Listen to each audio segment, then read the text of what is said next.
북한은 14일 신형 지대지 중거리 탄도 미사일인 화성 12형을 발사해 국제사회의 긴장감을 고조시키고 있습니다.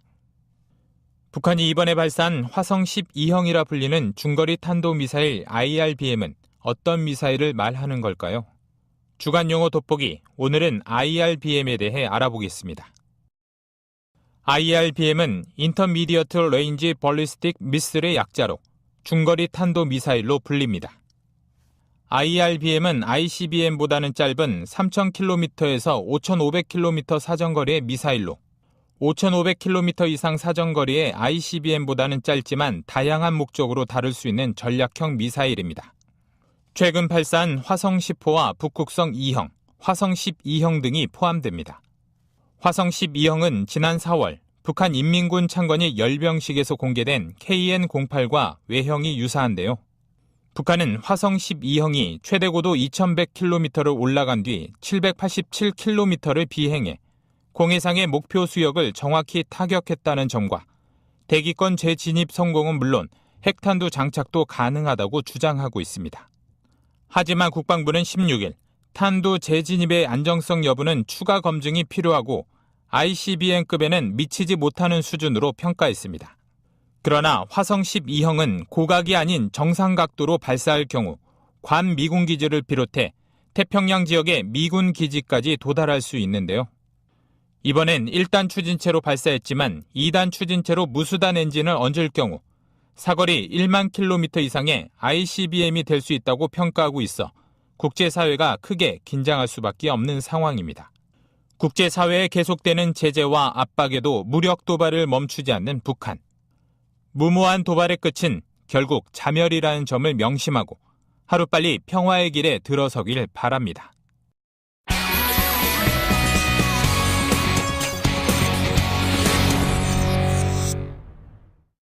국제사회의 어느 누구도 북한을 핵 보유국으로 인정할 의향이 없을 뿐만 아니라 이를 위한 북한의 핵실험은 더욱 큰 대북 제재만 불러왔습니다. 핵 보유국으로 인정받기 위해서는 지금보다 진전된 핵 능력을 보여주어야 하지만 이로 인해 대북 제재가 강화될 경우 대외 경제 여건의 악화로 체제의 내구성이 악화될 수밖에 없습니다. 북한 정권의 민생 구호는 말 그대로 구호에 그치고 있습니다. 현실은 강압적인 철권 동치로 내부 통제에 급급한 모습입니다. 하지만 대북 제재와 거듭되는 자연재해로 민생이 피폐해지면서 엘리트와 주민 가질 것 없이 북한 사회의 동요가 커지고 있는 양상입니다. 그러나 국면 전환을 위해 북한이 할 수 있는 선택은 많지 않아 보입니다. 그 중에 하나가 트럼프 행정부를 직접 자극하지 않으면서도 전임 오바마 행정부의 전략적 인내가 실패했음을 강조하며 대화 국면을 이끌어내는 방법입니다. 실제 북한은 트럼프 당선 이후 북한의 핵 보유국 지위를 인정하지 않는 외교적 타협은 없다는 입장을 명확히 하면서도 미국을 자극하지 않으려는 행보를 보입니다. 북핵 문제 해법과 사드에 대한 한미 중러 간의 대치 전선이 형성되고 있는 점도 국제사회의 대북 공조를 누그러뜨리는 측면이 있습니다. 과거 냉전의 종식과 같은 국제 질서의 재편으로 북한의 대외적 입지가 크게 악화된 경우도 있지만 이에 편승하여 일정한 외교적 성과를 거둔 적도 있음을 감안할 때 트럼프 행정부 출범에 따른 글로벌 정치 전환기를 맞아 육자회담을 비롯한 대화 복원을 자진할 가능성도 있다고 판단됩니다. 핵과 미사일 능력을 앞세우며 협상 가능성을 열어놓는 방안을 고려할 수 있습니다. 5차례에 걸쳐 이루어진 북한의 핵실험이 모두 선거가 있었던 해나 새 정부 출범 초기 등 정치적 효과가 큰 시기에 이루어진 점을 감안할 때 트럼프 행정부가 출범한 올해 북한이 미국의 관심을 이끌어내기 위한 전략적 도발에 나설 수 있습니다. 지난해 연이은 핵실험으로 대북 제재 수위가 크게 높아진 점을 감안하여 추가 핵실험 실시에 영향을 받을 수도 있지만 트럼프 행정부를 시험하기 위한 전략적 도발 가능성은 충분히 있다고 판단됩니다. 북한이 핵실험을 포함한 전략적 도발에 나설 경우 미국의 트럼프 행정부가 전례 없이 강력한 조치에 나설 것으로 보여 한반도에서 다시 한번 긴장이 크게 고조될 수도 있습니다. 어떤 선택이든 김정은 정권의 핵, 경제 병진 노선을 모두 충족시킬 수는 없습니다. 그러나 핵 개발에 거의 모든 것을 걸다시피 한 김정은 정권이 핵을 포기할 리 만무할 때 핵 경제 병진 노선의 딜레마를 극복하기는 어려울 것으로 전망됩니다. 그런 까닭에 2017년에도 북한이 스스로 쳐놓은 덫에서 헤어나올 가능성은 더욱 작아 보입니다. 국방주간 이슈의 이명철이었습니다. 육군 제11사단이 주력 장비인 K2 전차와 K21 장갑차를 투입해 실전을 방불케 하는 훈련을 실시했습니다. 특히 육군 최초로 K2 전차 전복 상황을 가정한 군안 훈련을 실시해 위기 대응 능력을 키웠습니다. 김호영 기자가 보도합니다. 적 항공기의 폭격이 빗발치는 상황. 육군 11사단 K21 장갑차가 연막탄을 터뜨려 적군을 혼란에 빠뜨린 사이 양옆에서 K2 전차가 연기를 뚫고 질주합니다. 울퉁불퉁한 산악 지형이지만 능숙하게 위험 지역을 유유히 빠져나갑니다. 이번 훈련을 통해 전장에서 발생할 수 있는 다양한 우발 상황을 극복하고 어떠한 악조건에서도 기계화 부대의 강한 전투력을 발휘하는 능력을 향상시켰습니다. 부대는 적 공격에 피해를 입은 상황도 가정했습니다. K2 전차가 불능 상태에 빠지자 군안 전차를 이용한 견인 작전을 실시합니다. 군안 전차가 견인줄을 이용해 끌 수 있는 최대 무게는 무려 70톤.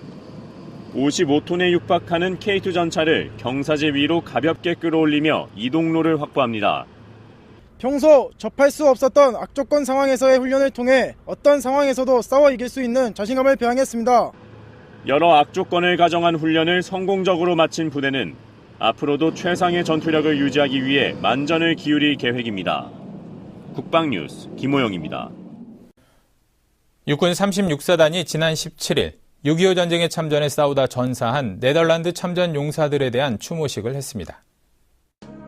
네덜란드 참전 용사 추모 행사는 매년 5월 횡성에 위치한 네덜란드 참전 기념비와 오후된 중령비에서 개최되고 있습니다.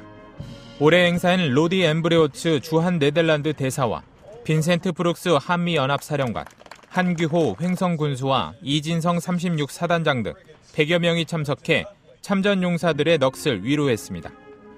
네덜란드군은 6.25 전쟁 발발 직후 5,322명이 참전해 수많은 전투에서 국군과 함께했으며 1951년 라운드업 작전과 횡성 전투에서 북한군의 남하를 저지하는 등의 활약을 한 바 있습니다. 횡성 참전 기념공원에는 네덜란드를 상징하는 풍차 모양의 참전 기념비가 있으며 횡성 전투에서 전사한 네덜란드군 부대장인 오후된 중령의 동상이 세워져 있습니다. 육군 17사단 승리부대는 김포 지역 한강 일대에서 경계 매복 작전을 펼치고 있는데요. 이번엔 수색중대 장병들이 한강 수루를 따라 전술 행군을 실시하며 임무 수행 의지를 다졌습니다. 김이나 대위의 보도입니다. 육군 17사단 승리부대 수색중대가 한강수로 수제선 40km 전술 행군을 실시했습니다. 이번 행군은 한강 경계작전에 투입되는 수색중대 장병들이 적 예상 침투로와 작전 지역의 주요 지형, 아군 진지를 확인하며 작전 태세를 확립하고 임무 수행에 대한 자신감을 배양하기 위해 실시됐습니다. 부대는 16일 애기봉 입구에서 출발해 김포 후평리와 백마도 지역 등을 행군하며 주요 지역에서 경계 매복 작전에 대한 교육도 병행했습니다. 이번 행군이 실제적으로 투입되는 곳인 만큼 저희가 전시에 이러한 지형을 어떻게 이용할 수 있는지 생각하면서 끝까지 행군 완주할 수 있도록 하겠습니다. 특히 이번 훈련에는 소대장으로 임무를 수행할 예정인 초임장교 2명이 지휘실습으로 동참해 그 의미를 더했습니다. 초임장교들은 자신이 이끌어야 할 소대원들과 함께 작전 지역을 돌아보며 임무 수행에 대한 자신감과 책임감을 배양했습니다. 전입 후 투입할 작전 지역에 대해 미리 걸어봄으로써 임무 수행에 대한 자신감을 가지게 되었습니다. 부대는 앞으로도 조국의 심장 서울로 들어서는 길목을 철통같이 방어하겠다고 밝혔습니다. 국방뉴스 김인아입니다. 육군 3사관학교가 지난 17일부터 2박 3일간 경상북도에 거주하는 다문화 가정 청소년 90명을 대상으로 나라사랑 사관 캠프를 개최했습니다. 캠프에 참여한 학생들은 제식훈련과 다양한 군사훈련 체험을 통해 대한민국 국민으로서 정체성을 확립하고 할 수 있다는 자신감을 키웠습니다. 손정민 중사의 보도입니다. 군복을 입은 어린 학생들이 서바이벌 사격 훈련에 한창입니다. 체구는 작지만 훈련에 임하는 태도만큼은 군인 못지않게 진지하고 늠름합니다. 육군 3사관학교가 개최한 나라사랑 사관 캠프 현장입니다. 5월 가정의 달을 맞아 경북 지역 다문화 가정 청소년들에게 대한민국 국민으로서의 자긍심과 우리 육군 3사관학교 사관 생도들을 보면서 나도 할 수 있다라는 자신감을 심어주기 위해 이번 4강 캠프를 마련했습니다. 캠프는 학교장 특강을 시작으로 제식 훈련과 충성의식 참관 등 생도 생활을 간접적으로 체험할 수 있는 프로그램으로 구성됐습니다. 학생들은 각계 전투 훈련과 암벽 등반 등의 군사 훈련 체험을 통해 자신감과 공동체 의식을 함양했습니다. 저는 부모님 권유로 한번 참가를 해봤는데요. 와보니까 육군 3, 4관 학교에서 사관생들도 보고 너무 멋있고 뜻깊은 시간 너무 많이 보낸 것 같습니다. 저도 한번 공부 열심히 해서 장교가 되도록 한번 노력해보겠습니다. 특히 캠프 기간 중 나라사랑 콘서트와 영천 호국원 등 지역 내 유적지 견학을 통해 대한민국의 역사와 현실을 이해하고 나라사랑 마음을 함양하는 시간도 가졌습니다. 한편 학교는 지난 2011년부터 경상북도와 함께 매년 7개에서 10개 기수에 나라사랑 4관 캠프를 운영해오고 있습니다. 국방뉴스 손정민입니다. 육군 73사단이 지난 16일부터 18일까지 2박 3일간 쌍용 훈련을 실시했습니다.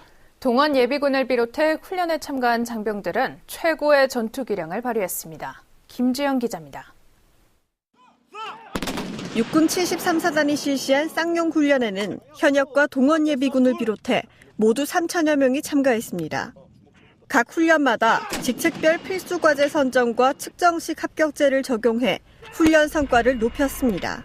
쌍용 훈련은 평시 주둔지 훈련과는 달리 전방까지 이동해서 방어 임무의 전 과정을 점검하는 훈련으로 예비군 훈련으로는 가장 실전에 가깝게 진행되는 훈련입니다. 쌍용 훈련의 꽃이라고 불리는 포탄 사격 훈련에서는 105mm 화포가 동원됩니다. 사격 명령이 떨어지자 현역과 예비역은 완벽한 호흡으로 신속하게 포탄을 장전해 발사합니다. 근본 실시하는 쌍용 훈련은 작계 시행 훈련으로서 전시 동원되는 예비군과 현역이 팀워크를 이루어 전시 임무 수행 능력을 숙달하는 데 그 목적이 있겠습니다. 이번 포탄 사격을 통하여 적이 도발한다면 주저함이 없이 단호하게 초전에 박살을 내도록 최선의 노력을 다하겠습니다. 예비군들의 훈련 성과를 높이기 위해 마일드 장비를 활용해 실제 전투 상황을 가정한 훈련도 진행했습니다. 이번 쌍용 훈련을 통해 유사시 내가 싸울 곳이 어딘지 어떻게 전투를 해야 되는지를 체득하는 계기가 되었습니다. 부대는 앞으로 병무청과 협조해 예비군들의 훈련 참여율 향상을 위해 노력할 계획입니다. 국방뉴스 김주영입니다. 정부 출범 초기 등 정치적 효과가 큰 시기에 이루어진 점을 감안할 때 트럼프 행정부가 출범한 올해 북한이 미국의 관심을 이끌어내기 위한 전략적 도발에 나설 수 있습니다.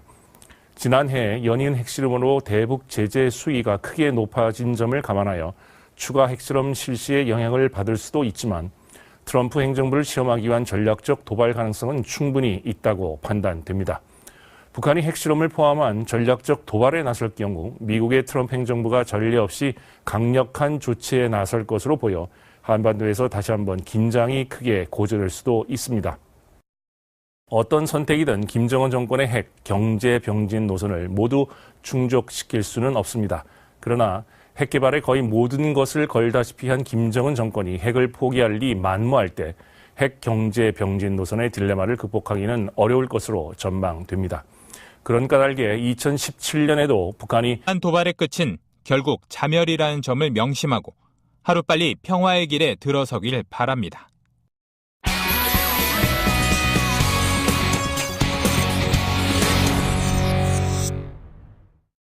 국제사회의 어느 누구도 북한을 핵 보유국으로 인정할 의향이 없을 뿐만 아니라 이를 위한 북한의 핵실험은 더욱 큰 대북 제재만 불러왔습니다. 핵 보유국으로 인정받기 위해서는 지금보다 진전된 핵 능력을 보여주어야 하지만 이로 인해 대북 제재가 강화될 경우 대외 경제 여건의 악화로 체제의 내구성이 악화될 수밖에 없습니다. 북한 정권의 민생 구호는 말 그대로 구호에 그치고 있습니다. 현실은 강압적인 철권 동치로 내부 통제에 급급한 모습입니다. 하지만 대북 제재와 거듭되는 자연재해로 민생이 피폐해지면서 엘리트와 주민 가질 것 없이 북한 사회의 동요가 커지고 있는 양상입니다. 그러나 국면 전환을 위해 북한이 할 수 있는 선택은 많지 않아 보입니다. 그 중에 하나가 트럼프 행정부를 직접 자극하지 않으면서도 전임 오바마 행정부의 전략적 인내가 실패했음을 강조하며 대화 국면을 이끌어내는 방법입니다. 실제 북한은 트럼프 당선 이후 북한의 핵 보유국 지위를 인정하지 않는 외교적 타협은 없다는 입장을 명확히 하면서도 미국을 자극하지 않으려는 행보를 보입니다. 북핵 문제 해법과 사드에 대한 한미 중러 간의 대치 전선이 형성되고 있는 점도 국제사회의 대북 공조를 누그러뜨리는 측면이 있습니다. 과거 냉전의 종식과 같은 국제 질서의 재편으로 북한의 대외적 입지가 크게 악화된 경우도 있지만 이에 편승하여 일정한 외교적 성과를 거둔 적도 있음을 감안할 때 트럼프 행정부 출범에 따른 글로벌 정치 전환기를 맞아 육자회담을 비롯한 대화 복원을 타진할 가능성도 있다고 판단됩니다. 핵과 미사일 능력을 앞세우며 협상 가능성을 열어놓는 방안을 고려할 수 있습니다. 5차례에 걸쳐 이루어진 북한의 핵실험이 모두 선거가 있었던 해나 새 정부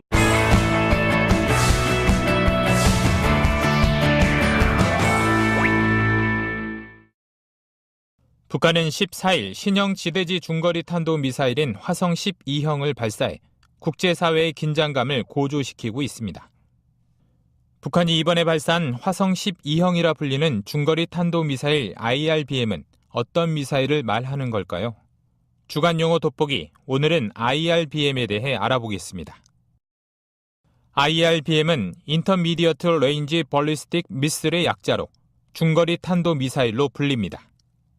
IRBM은 ICBM보다는 짧은 3,000km에서 5,500km 사정거리의 미사일로 5,500km 이상 사정거리의 ICBM보다는 짧지만 다양한 목적으로 다룰 수 있는 전략형 미사일입니다.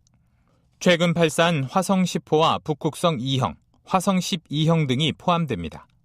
화성 12형은 지난 4월 북한 인민군 창건이 열병식에서 공개된 KN-08과 외형이 유사한데요.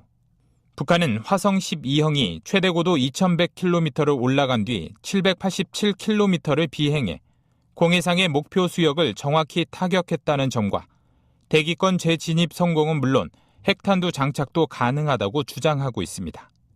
하지만 국방부는 16일 탄두 재진입의 안정성 여부는 추가 검증이 필요하고 ICBM급에는 미치지 못하는 수준으로 평가했습니다. 그러나 화성 12형은 고각이 아닌 정상 각도로 발사할 경우 괌 미군 기지를 비롯해 태평양 지역의 미군 기지까지 도달할 수 있는데요. 이번엔 1단 추진체로 발사했지만 2단 추진체로 무수단 엔진을 얹을 경우 사거리 1만 킬로미터 이상의 ICBM이 될 수 있다고 평가하고 있어 국제사회가 크게 긴장할 수밖에 없는 상황입니다. 국제사회에 계속되는 제재와 압박에도 무력 도발을 멈추지 않는 북한. 무모한